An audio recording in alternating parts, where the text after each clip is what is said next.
कांग्रेस ने तुष्टीकरण के लिए कानून बनाए, सुप्रीम कोर्ट के आदेश तक की परवाह नहीं की। इसका एक उदाहरण वक्फ बोर्ड है। संविधान में वक्फ कानून का कोई स्थान ही नहीं है। ये इसलिए किया गया ताकि कांग्रेस के परिवार का वोट बैंक बढ़ सके। अभी हाल ही में Waqf amendment bill has been in news a lot lately. What is this bill और क्यों ये इतना कंट्रोवर्शियल है? संविधान में वक्फ कानून का कोई स्थान ही नहीं। वक्फ प्रॉपर्टी जो है वो एक प्राइवेट प्रॉपर्टी है। ये तुम कौन होते तय करने वाले? वक्फ अमेंडमेंट बिल 2024 लोकसभा में इंट्रोड्यूस हुआ था in the month of August this year. इसका ऑब्जेक्टिव था to bring changes in the Waqf act of 1995। But ये एक्ट है क्या? वक्फ एक इस्लामिक चैरिटेबल ट्रस्ट होता है जिसमें a person from the Muslim community अपनी प्रॉपर्टी या एसेट्स को परमानेंटली डेडिकेट करता है अपनी कम्युनिटी के बेनिफिट के लिए, और उसका असली मालिक अल्लाह को माना जाता है। एक बार कोई भी प्रॉपर्टी वक्फ बोर्ड की हो जाती है तो उसे ना ही कोई किसी को बेच सकता है, ना दिया जा सकता है, और ना ही इनहेरिट किया जा सकता है।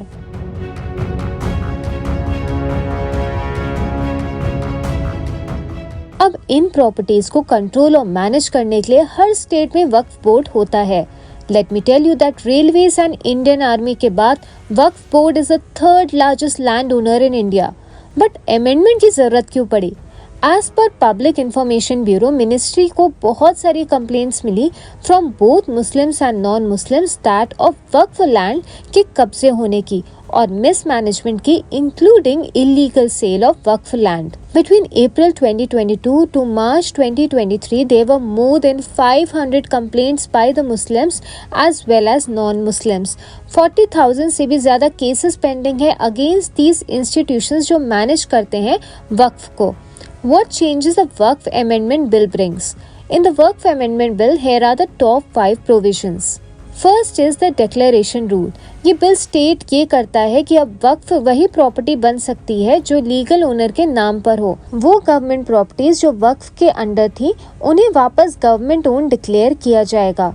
Secondly, mandatory registration. हर वक्फ प्रॉपर्टी को डिस्ट्रिक्ट कलेक्टर के पास रजिस्टर करना जरूरी होगा और ओनरशिप क्लैरिटी के लिए स्टेट रिकॉर्ड्स अपडेट होंगे। Thirdly, board restructuring.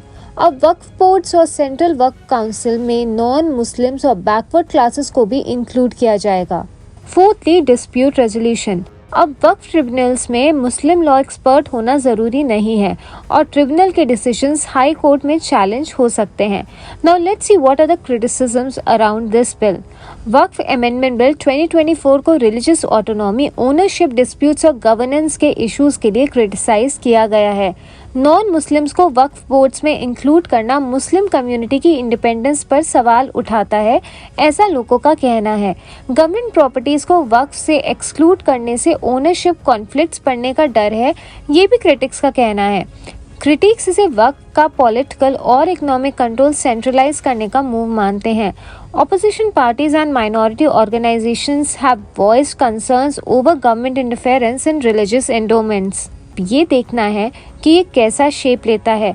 What do you think about this bill? Do let us know in the comment section below. And for more such informative videos, stay tuned to Midday. Subscribe to Midday India. Get direct notifications on all our videos by clicking on the bell icon.